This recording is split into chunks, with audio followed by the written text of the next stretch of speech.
Welcome back once again to Season 4 of the podcast. I'm your host, Amanda Blackwood. As many of you know, I wrote my autobiography as a survivor of human trafficking. It's called Custom Justice. But if you didn't know, you do now. Keeping in line with that, this entire season and last season has been focused on interviewing people who did or plan to write about their own experiences as trauma survivors and how they overcame the past. And as much as we all hate commercials, they are a necessary evil these days. This is what keeps the show on the air. You can also show your support by purchasing one of my mini books or donating through PayPal or leaving a review on whatever platform you listen to this podcast on. You can find the links for the books or donation options in the podcast description. As always, a portion of the proceeds go to local organizations that help fight human trafficking. Hey guys, welcome back to the podcast. This is Amanda Blackwood, your host. I'm stepping outside of what I normally talk about this week. I have a fascinating guest with me today who is an award-winning fiction and nonfiction author. You guys are going to love her. But she talks about something that is not related to any kind of trauma that she has been through. So it's going to be a really interesting conversation. I'm super excited to introduce Dawn Barclay. Hi, how are you? I'm very well. How are you doing? I'm fine. Thanks for having me.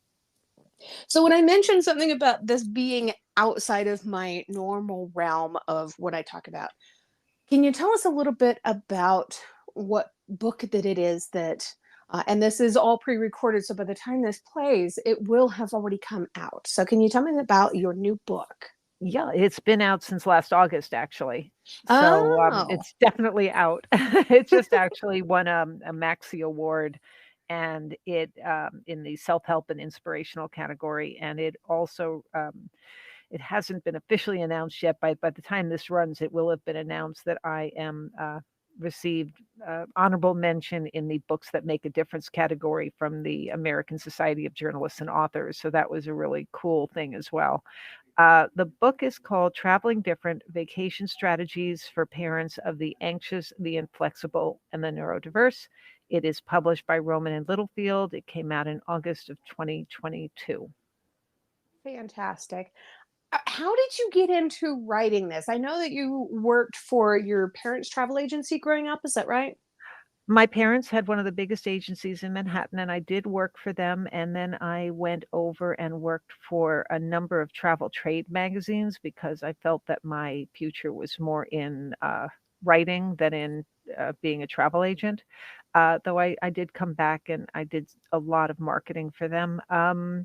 And when I needed this book back in the early 2000s, it didn't exist. And so I decided I would write it, but that's easier said than done because back then there weren't a lot of people to talk to, and I didn't know as much about publishing as I do now after writing, 7 other books.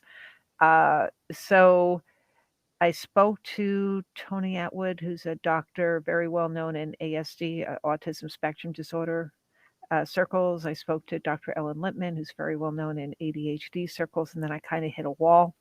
And I put it aside and wrote fiction until a group called IBCCES, which stands for the International Board of Credentialing and Continuing Education Standards, put out a designation called the Certified Autism Travel Professional. So these are travel agents who have dedicated their practice, at least a portion of their practice, if not the whole practice, to helping those on the spectrum. Most of them are special needs parents themselves. There are hundreds of them in the country. And once I found that out, I knew exactly how I could write the book. These people were very generous with their time. They introduced me to their clients. So I was speaking to a lot of parents, travel professionals. There was much more information available on the internet in 2019 than there was in the early 2000s. And then we had this lovely little pandemic that left me with lots of time with nothing to do. So I wrote 4 books. Wow. And when you mention your fiction books, you write your fiction under another name, right? I do. I write under D.M.Barr, Barr, and they're mostly psychological suspense, domestic suspense, and romantic suspense, though a women's fiction book creeped in there. I don't know how that happened. I love it. I love it. That's so cool. Yeah, I have a very dear friend. I know I was mentioning this before we started recording. who has a 16-year-old, almost 17-year-old autistic kiddo. I absolutely love this child, and I would give anything for her. She is amazing and creative and spunky and fun, and she's just this fantastic little ball of energy. Tiny little thing. Yeah. A couple of years ago, she was Miss Colorado for the Miss Amazing pageant, which is Oh, the wow. special needs kiddos. Mhm. And she needed to go to Nashville for nationals. And traveling, as much as she wanted to go to Nashville, traveling was one of those things where her entire family was going, how is this going to work? You Yeah. know, Where were they coming from? from Colorado. Okay. Oh, so Colorado to Nashville is quite a long drive. Yeah, it's Yeah. definitely a drive. And several years before that, we had all gone to Vegas together, and that was a short flight, which worked out really great for them. But they did drive this time. Uh-huh. If they were to do this again, what kind of tips and tricks would you have to be able to offer to somebody like that? Well, I actually recommend driving if you can stand it, only because, and especially for younger children, because there's lots of space to bring everything you need, which is not always the case on flights where you're limited to the baggage you can bring. So if a child needs the familiar scent and textures of home, such as their blankets and their sheets, or they want to bring toys, whatever, there's room for that. And there might not necessarily be room in your typical, allowed baggage on a Yeah. plane. And trains also. If you can swing a train, it can work out really well with a sleeper compartment. So you have your own bathroom and you can always eat in your room if you don't want to go to the dining car. But you can actually walk around the train, which is something you can't do without stopping when you're driving.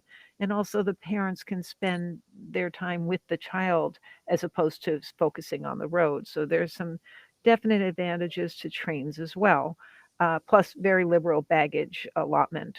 I keep bringing this up, but it's important when you're trying to figure out everything you're going to bring. Right. Um, for flying, I have to admit it's the longest chapter in the book, and there's so much involved. Whether you want to learn how to take a dress rehearsal, and you see a lot of these articles written in April because that's Autism Awareness Month. You don't see a lot of them written up at other times of the year. But the ARC is an organization that puts on a program in about 70 different airports around the country called Wings for Autism, which allows you to do a dress rehearsal of the airport experience from arrival at the terminal all the way through boarding. There are other programs run by various airlines that do the same thing. So it's good to check with the airline you're traveling with or work with a certified autism travel professional because they'll know. Um, and there are things to consider, such as where you're going to sit on the plane. Is the child going to be more um, distracted if there are a lot of people in front of them? In which case, it might be worth paying the extra to sit further up, forward. Or is it a child that's not going to want to be near the smell of the bathroom, so they're going to want to be, up further? You'll have to decide which works. Um, and also to know when you want to get on the plane, whether it's a child who's going to become more anxious if they get on first and watch everybody else coming on, or if they're a child that might work out better coming on last. And if you're going to do that, it's important to speak to the gate agent and make sure they know that you're going to be straggling so they don't close the door without you being on board. Right. So there's a Uh, lot that's involved in that chapter. That's just, a few tips from that. right. I love that. I spent some time, 2 years, 3 months, 28 days, not that I was counting, as a flight attendant. And we would often get neurodiverse, especially kiddos, on board the airplane. And a lot of the other flight attendants weren't really aware of the different ways that they can help the families. And they Mhm. felt like they're just throwing their hands up in the air, like, I don't know what to do. I'm just going to leave it up to them. And in some cases that works really well. But are there little tips that people like flight attendants or staff, I guess, not the conductor. He's not going to be wandering back and asking how the kids are. Is there something that people outside of the family can do to help also? Well, a lot of the different certifying organizations, such as IBCCES, There's one called Autism Double Checked. There are various other ones are training people that are flight attendants or work for the airlines about how to interact. And it's great if you can take that training because it will really help you. If a parent is sort of on their game, they'll know to tell the flight attendant when they get on the flight, my child has this issue or that issue, and just be aware that there might be a meltdown. Um, Always good for the parent to maybe bring along a remote control for the child to press so that they don't keep bothering the attendant by ringing the call button. It's also good for the parents to perhaps do some role play before they leave home so the child knows not to kick the seat in front of them. Though I read the other day about the idea of splitting up the family and putting a family member in the seat in front of the child Oh, so that if they do kick the seat, they're not upsetting anybody but their own family. right. That's pretty smart, actually. Yeah, That's slick. I like that. yeah.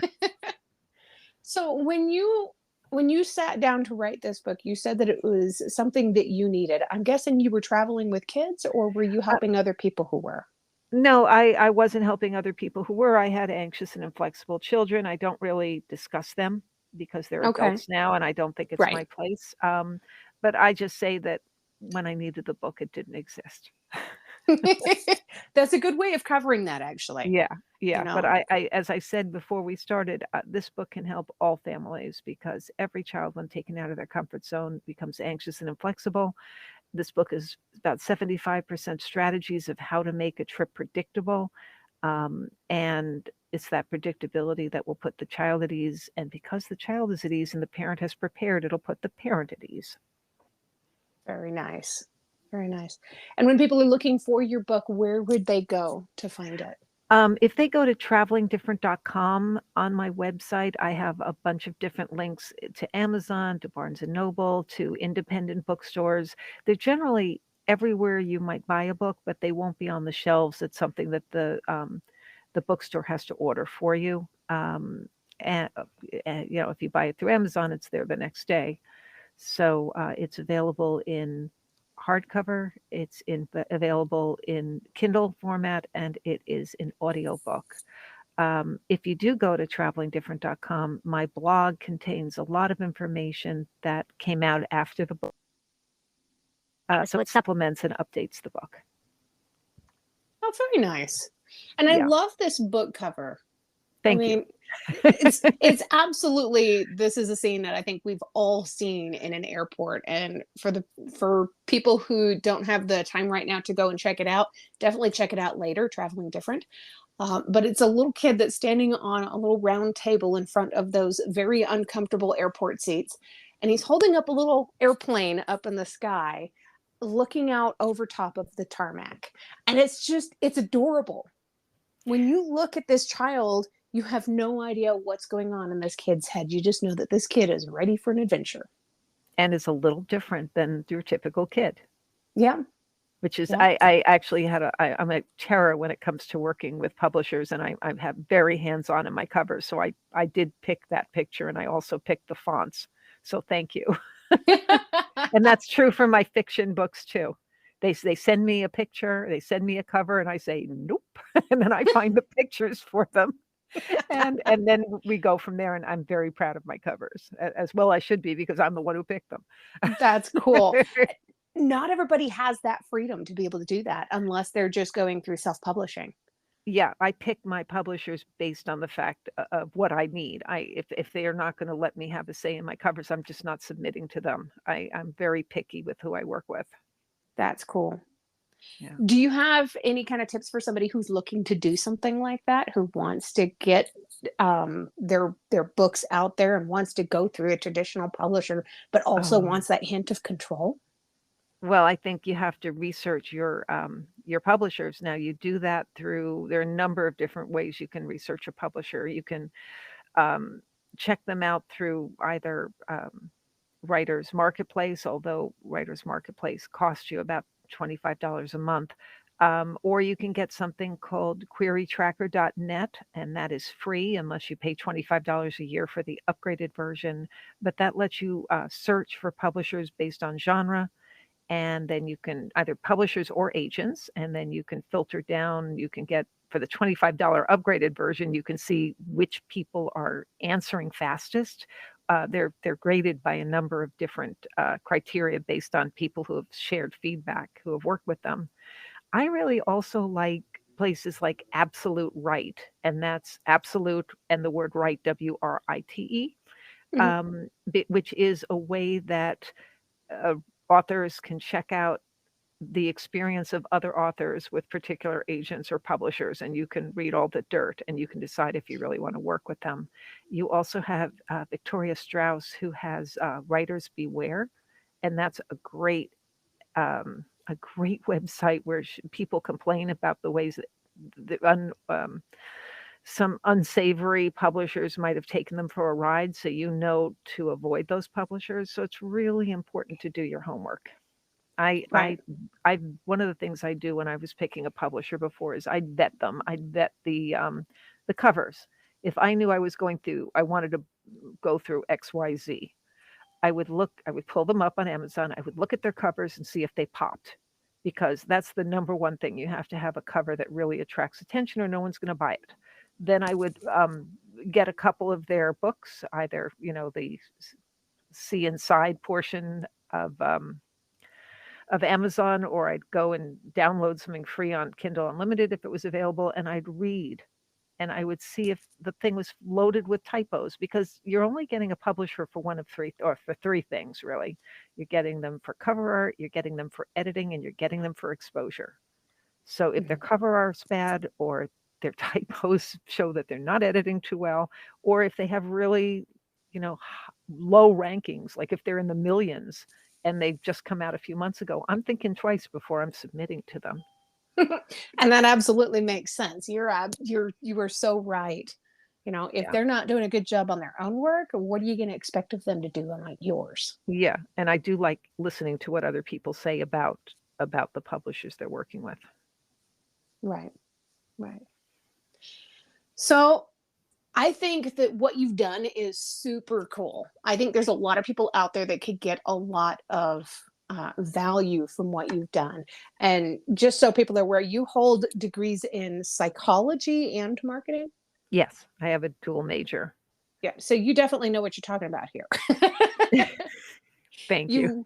You lived it, you learned it, you put it down on paper. I Yeah. think it's just awesome that you are able to do this for other people because like you said, you needed it and it didn't exist. Well, now it exists.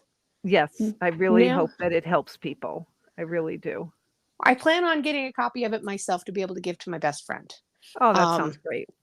and this episode is going to air not too long before Christmas, so I'm going to try and distract her the night that it airs so she doesn't hear it, because I don't want her to know that.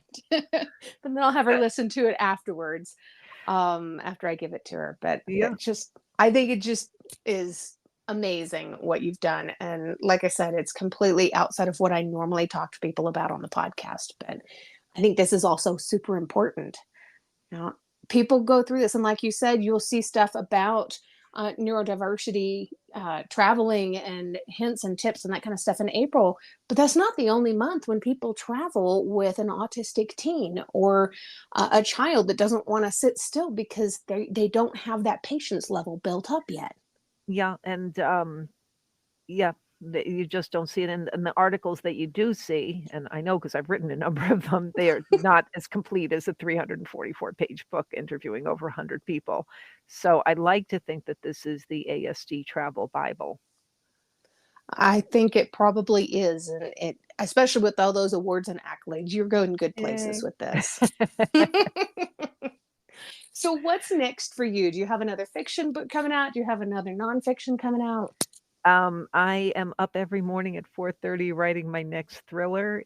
I think I'm 41,000 words in, so I'm about a little over half done. I'm very excited about it. Hopefully, I'll be pitching it to agents in July or August.